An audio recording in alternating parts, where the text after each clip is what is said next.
Hey everyone, welcome back to Corporate Decoder, the place where we untangle those mind-bending SEC filings so you don't have to. Get ready because today we're rediving into Cantaloupe Incorporated as latest proxy statement, and let me tell you, this one has some juicy details about their future. So what is the big picture here? Cantaloupe Inc. is essentially a company powering self-service commerce with technology. Think vending machines, kiosks, that sort of thing. They are holding their 2026 annual meeting of shareholders. And this document, their proxy statement, is like a shareholder's guide to what is happening, who is in charge, and how the company is performing. It covers everything from director elections to executive pay and auditors. We were going to cut through the corporate jargon and get to the heart of what this all means for the company and its investors. Alright, so this document is a Schedule 14 filing, which is essentially a proxy statement. It is what companies send out to shareholders before their annual meetings. It tells you who they're recommending for the board, what proposals are up for a vote, and it gives you a look at the company's financial health and executive compensation. Right off the bat, we get a message from the CEO and the non-executive chair. They re-talking about fiscal year 2025, which ended in June. They re-boasting about strong financial performance, hitting $303 million in revenue, up 13%. They also mention a 13% increase in transaction fees and an 11% increase in subscription fees. They've grown their customer base by 11% and their active devices by 5%.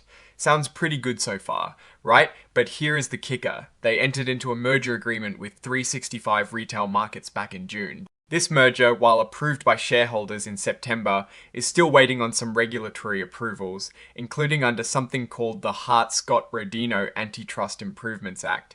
They expect it to close in the first half of 2026, so until then, they're still doing their thing as an independent company.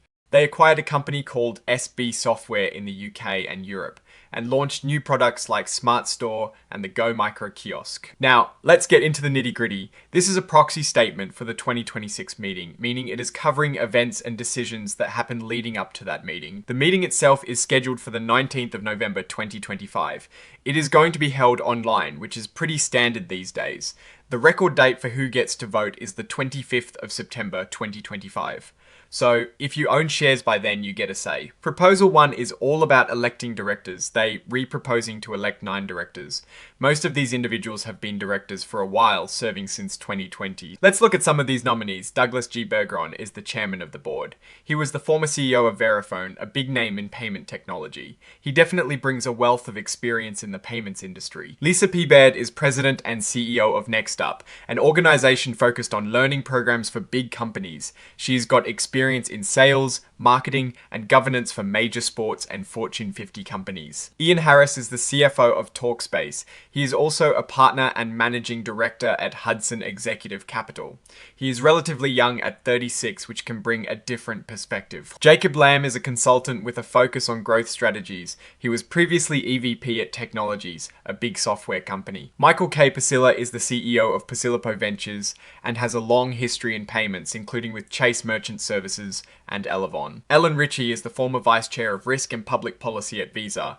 That is a huge role, especially given the importance of risk management in the payments world. Anne M. Smalling is President and Managing Partner of H-Men International, a holding company. She has experience in strategic planning and financing across various industries. Then we have Ravi Venkatan, the current CEO of Cantaloupe Inc. He has been with the company in various roles, including CUO and CTO, before taking the top job. And finally, Shannon S. Warren, who owns SSW Consulting and was the Chief Control Officer at JP Morgan Chase. She is also an audit committee financial expert, which is crucial for financial oversight. It is interesting to see a mix of industry veterans and those with strong financial backgrounds. The company emphasizes skills like risk management, leadership, M&A, accounting, finance, strategy, and technology. They've got a good amount of independence on the board, with 8 out of 9 directors considered independent. Let's talk about the financials. For the fiscal year 2025, Cantaloupe reported 34,896 active customers, an 11% increase year over year. They processed a massive 1.2 billion transactions, with a total dollar volume of $3.4 billion. That is a 13% growth in transaction dollar volume. They also had 1.28 million active devices. What's really strong here is that 87% of their revenue is recurring revenue, a combination of their subscription and transaction fees. That is a really solid foundation for a business. From an operational standpoint, the merger with 365 retail markets is the big story. They also launched the Advantage digital media program, introduced their Smart Store solution, and expanded into sports and entertainment with clients like the San Jose Earthquakes. They also enhanced their credit facilities to support growth. Now, for Proposal 2, it is the advisory vote to approve the compensation of their named executive officers, or NEOs. This is often called a say-on-pay vote. Last year, shareholders gave their compensation a big thumbs up with over 98% support. This year, they're re-asking for that approval again. The company's compensation philosophy is pretty straightforward: attract and retain top talent, reward performance, and align management's interest with shareholder value. They do this through base salaries, annual bonuses, and crucially equity awards. They really emphasize equity, believing it is key to linking management and shareholder interests. Let's look at the base salaries for fiscal 2025. CEO Ravi Venkasan kept his salary at $450,000. Scott Stewart, the CFO, and Jeffrey Dumbrell, the Chief Revenue Officer, both saw a 4% increase, bringing their salaries to $416,000. Anna Novosletsky, the Chief Legal Officer, got an 8% raise, bringing her salary to $350,000. Bonuses are tied to company performance. For fiscal 2025, bonuses were based on adjusted EBITDA, revenue, and monthly recurring revenue growth. They set minimum, target, and maximum goals for these metrics. For adjusted EBITDA, the target was a 37.4% achievement. For revenue, it was 0. For monthly recurring revenue growth, it was 82.2%. The board also had 15% discretion in setting bonuses. Overall, the company achieved 71.8% of its corporate goals. Based on that 71.8% achievement, CEO Ravi Venkasan earned a bonus of $323,100. Scott Stewart and Jeffrey Dumbrell each got about $149,344. Gaurav Singhal, the former CTO, received $133,949, and Anna Novosletsky received $125,650. Looking at equity awards, Ravi Venkasan received grants in fiscal years 2023, 2024, and 2025. These include restricted stock units, or RSUs, and stock options. For instance, in September 2024, he was granted RSUs worth about $172,000. Scott Stewart also received grants like RSUs throughout these years. In September 2024, he was granted RSUs valued at about $91,860. As of the 30th of June 2025, the executives held quite a bit of equity. Ravi Venkasan had unvested stock awards with a market value of over $578,000. In addition to his stock options, Scott Stewart had unvested stock awards worth over $1.1 million. These awards are crucial because they tie executive compensation directly to the stock price, meaning if the company does well, so do the executives. This section deals with what happens if an executive leaves, especially in the context of the merger.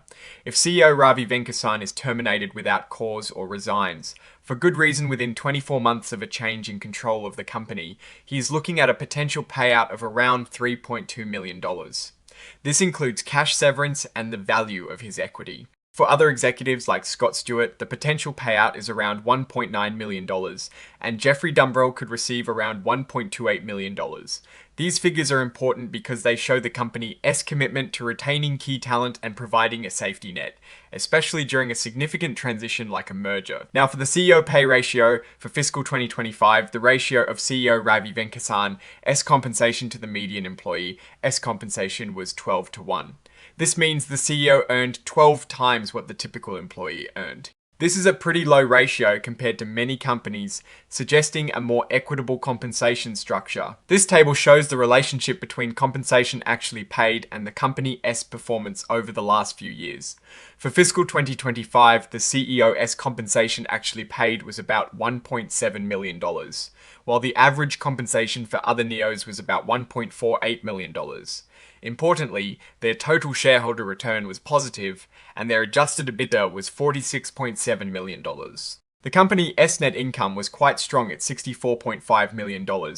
It is good to see that compensation paid aligns reasonably well with performance metrics like adjusted EBITDA and net income. Finally, Proposal 3 is about ratifying the appointment of Deloitte Fundiamp Touche MP as their independent registered public accounting firm for the fiscal year ending the 30th of June 2026. This is pretty standard. The audit committee has already appointed them. Shareholders are asked to approve. For fiscal year 2025, Deloitte billed them about $2.5 million for audit fees.